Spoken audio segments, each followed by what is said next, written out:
Es, ¿Cuál es tu profesión? Porque el trabajo de un tanatopractor es devolver la dignidad y hacer que los difuntos se vean presentables y ralentizar el proceso de descomposición entre el momento de la muerte y el momento del entierro o la cremación para que todo vaya bien en las salas funerarias, durante la vigilia con las familias, etcétera. ¿Por qué convertirse? No sé si realmente se llama sepulturero, pero en mi imaginación es la palabra que uso. No, un sepulturero y un tanatopractor no son lo mismo. Un sepulturero va a ser más bien las personas que transportan a los difuntos. ¿Cómo es eso? ¿Cómo sucede en realidad? Recoges el cadáver, ¿es eso? ¿Prefieres decir? El difunto, Ah, sí, sí, sí. cadáveres. Demasiado hardcore.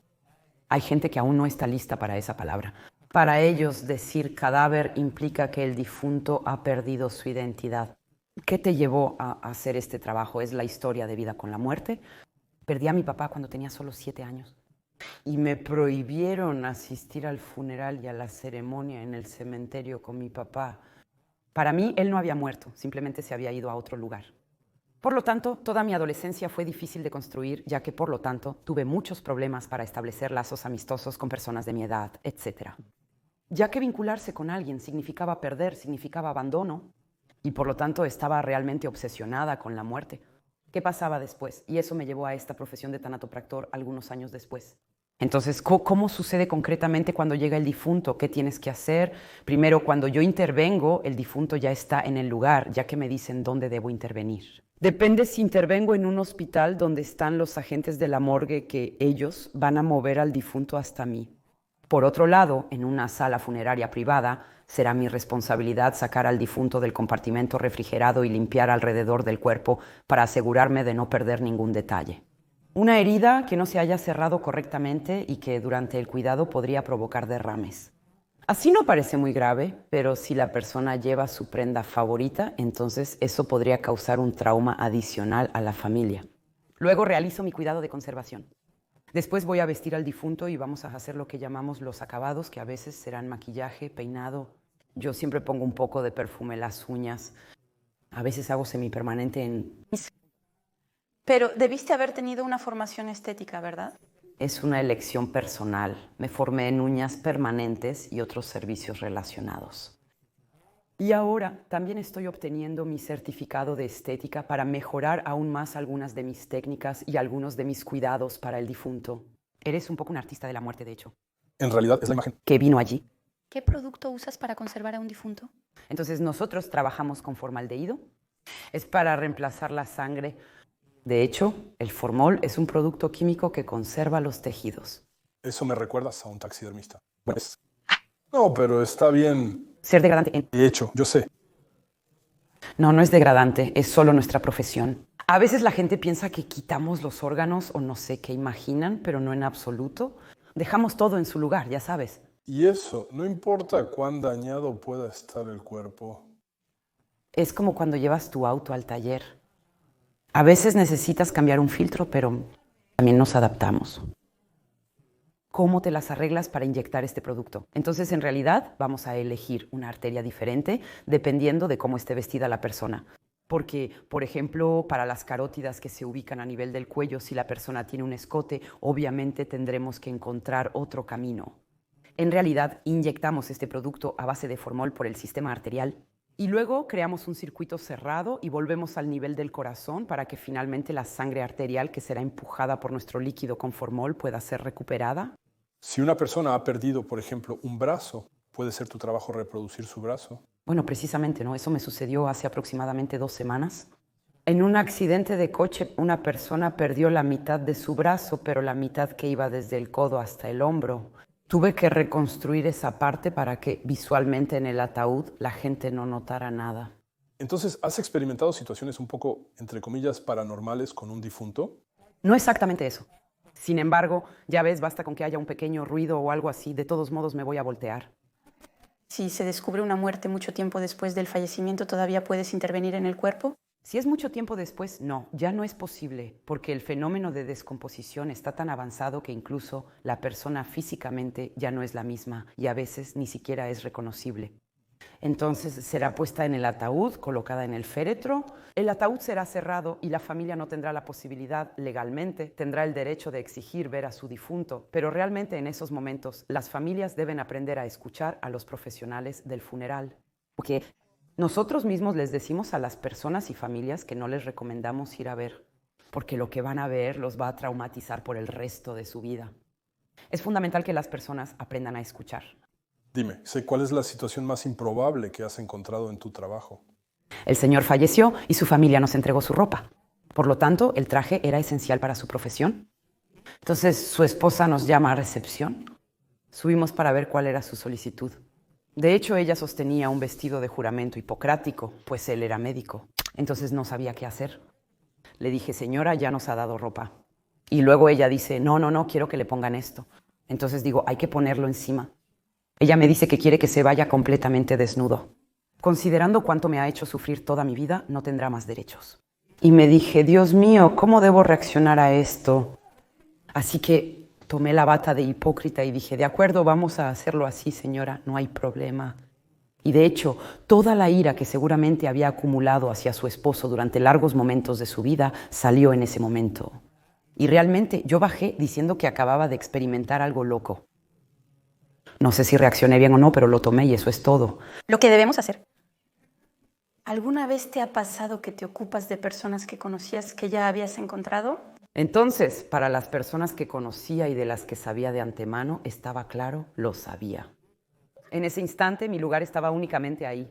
Creo, no lo sé, nunca he hablado con un cirujano para saber eso, pero creo que en algunas intervenciones estas personas también quieren intervenir, tal vez para la familia o a veces no, al final no lo sé. Pero yo, en cualquier caso, me digo que mi lugar en ese instante está ahí y no en otro sitio. Es mi papel y son mis seres queridos, los conozco mejor que nadie. En ese instante me comprometeré en el ámbito profesional. Es como si psicológicamente me pusiera una burbuja o un casco para protegerme. Sí, eso es, iba a preguntarte. ¿Logras en realidad poner tus emociones a un lado y decirte... Lograr el 100% es imposible, sin... Llorar quizás, pero llorar sin... es imposible.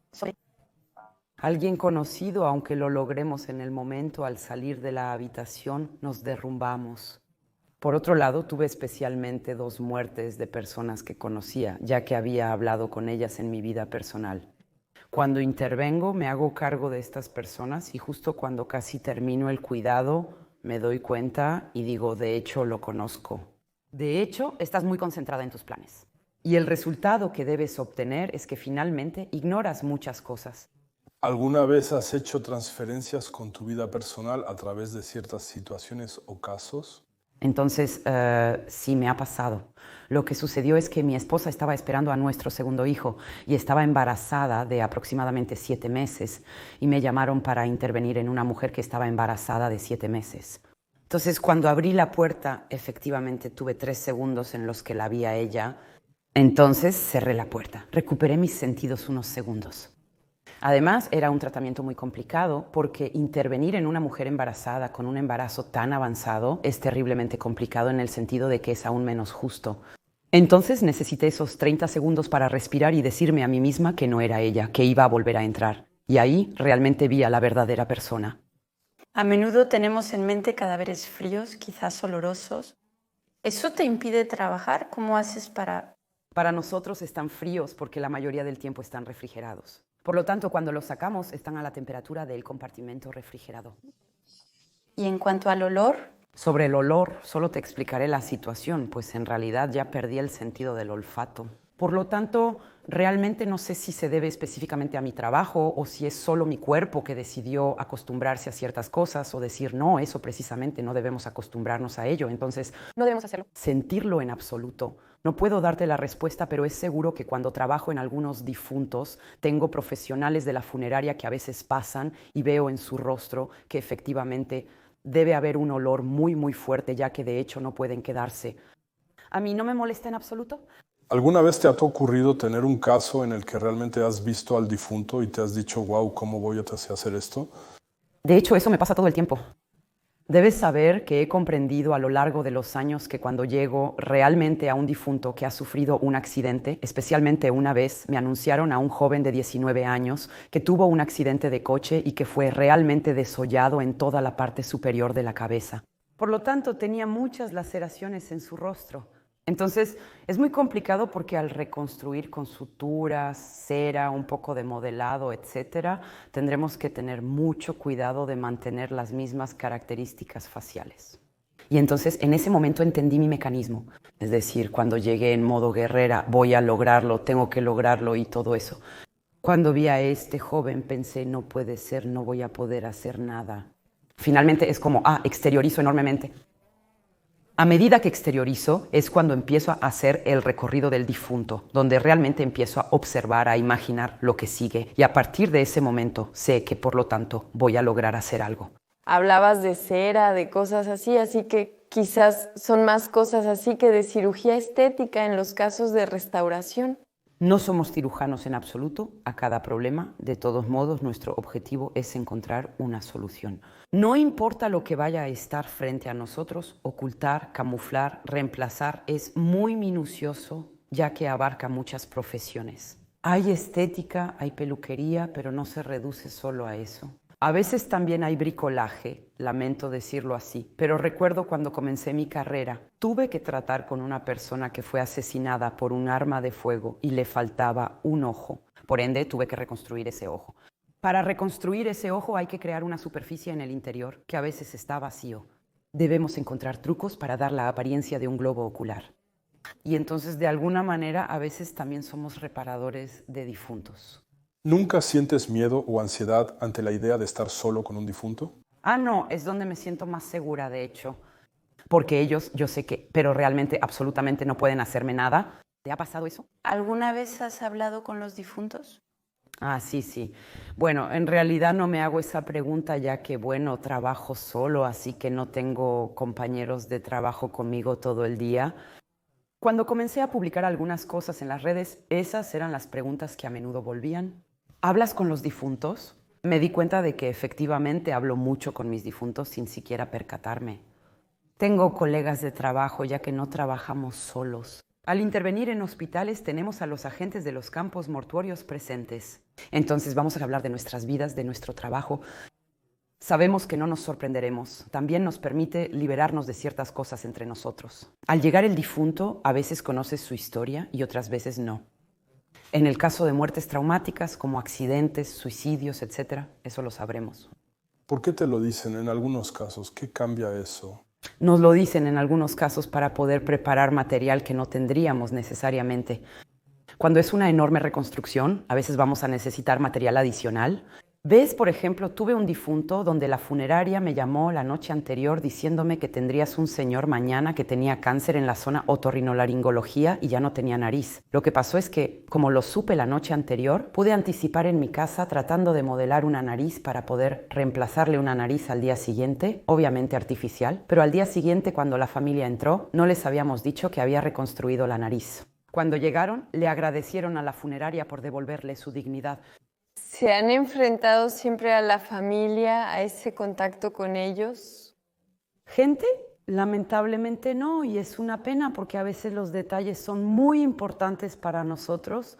Por ejemplo, es una tontería, pero tiene la costumbre de peinarse de cierta manera. Tiene la costumbre de peinarse de cierta manera. Si yo no tengo ese detalle, entonces voy a colocar, por ejemplo, saré en medio de la cabeza cuando ella tiene la costumbre de hacerlo a un lado. A veces la gente dirá que eso no es ella en absoluto.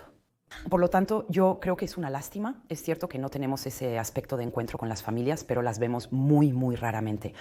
En la mayoría de los casos, solicitamos al asesor funerario recopilar la máxima información posible. Manon, ¿estar en contacto con la muerte ha cambiado tu relación con el mundo humano, los seres humanos? Sí, a veces para bien y a veces para mal. La mayoría no apreciamos la fortuna de tener tiempo con nuestros seres queridos. Cada momento es muy valioso. Para mí, lo esencial es un día mirar atrás en mi vida y decirme a mí misma, hiciste lo que querías hacer sin tener en cuenta los juicios de la gente. Y sobre todo, no habría dejado que una situación se pudriera, que una situación se enmoheciera y luego esa persona fallece mientras tanto y te dices, oh Dios mío, tenía tantas cosas que decirle. Ojalá hubiera podido disculparme o perdonar. Y al final es muy importante hacerlo cada día de tu vida y no solo en la vida. Entonces, directamente, lo que haces en la vida, entonces directamente las personas están un poco como si estuvieran arrepentidos, se sienten, sí, eso sucede muy a menudo, se sienten, sí, eso... Sucede muy, muy a menudo. A menudo no podría, pero ¿por qué esta elección? Es que él no podría. ¿Por qué esta elección? ¿Acaso él despierta? Eso me lo han hecho varias veces. A menudo, cuando pensamos en trabajos como el tuyo, podemos esperar encontrar personas quizás solitarias, un poco tristes. ¿Qué opinas de este cliché? En efecto, existen. Existen góticos en nuestro entorno y en otros lugares. Hay personas que son muy oscuras y hay muchos y una mayoría de personas que se mezclan con la gente común. De hecho, sé que a menudo la gente se sorprende de que esa sea mi profesión.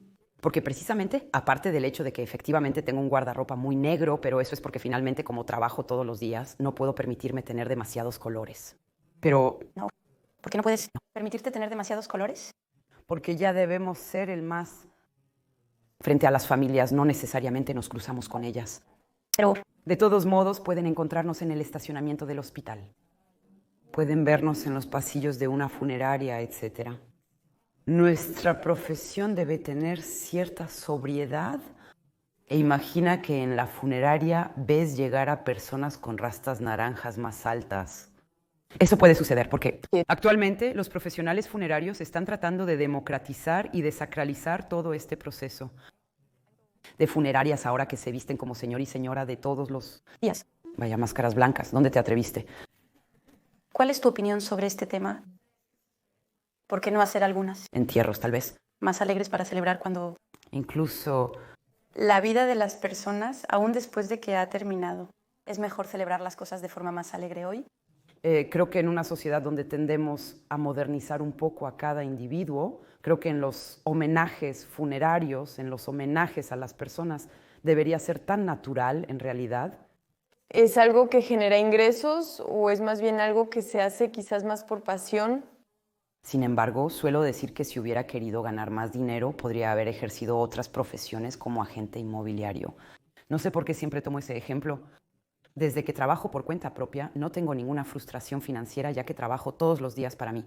Tomo el tiempo que quiero en cada difunto. Tengo muchas menos frustraciones que cuando era empleada. ¿Crees en la vida después de la muerte? Esa es una pregunta que me hacen a menudo. De hecho, tengo creencias como todos nosotros. Incluso aquel que no cree en nada finalmente cree en algo. No cree en nada. Creo que la muerte no es un fin en sí misma. Explicar por qué, etcétera, es inexplicable, de hecho. Eso es lo que siento yo. No lo sé. No encontraré un ejemplo para darte, no encontraré una explicación precisa, pero esto no es el final de algo. Quizás esto no es el fin de algo. Quizás es el comienzo de algo más. ¿No te preocupa que a tus hijos les afecte estar en contacto con la muerte desde muy jóvenes? Tengo la impresión de que es algo de lo que generalmente se les protege. Al principio fue una preocupación, pero luego noté que los niños no tienen este tabú con la muerte. Para ellos es normal, para los niños. Parece algo realmente normal. Mientras que los adultos o van a sentir asco o pena, tristeza, incluso terror, raramente carcajadas. En los niños es muy natural. Se hace con despreocupación al final. Creo que incluso si nuestra sociedad hiciera de la muerte algo menos tabú, bueno, al crecer, los niños que van a crecer ya no tendrían ese tabú y eso se convertiría en ningún miedo en relación a... Al contrario, no tienes miedo de eso. Estás contento de que tus hijos sean educativos. ¿Sabes? Cuando mi hijo me preguntó, estaba conduciendo, en la escuela nos preguntaron qué hacían nuestros padres en la vida. Pensé, eso es el momento. Entonces me quedé un poco sin palabras, un poco muda, pensando... Y luego de hecho me dijo, sí, de hecho yo dije que tú haces hermosos los muertos. Así la gente estaba feliz.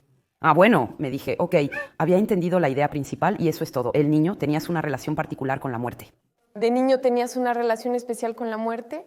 ¿Este trabajo te reconcilió con la muerte y obtuviste las respuestas que querías cuando eras niño? No solo obtuve mis respuestas, sino que además es como si, de hecho, me hubiera hecho amiga de ella, de alguna manera. Estoy junto a la muerte todos los días.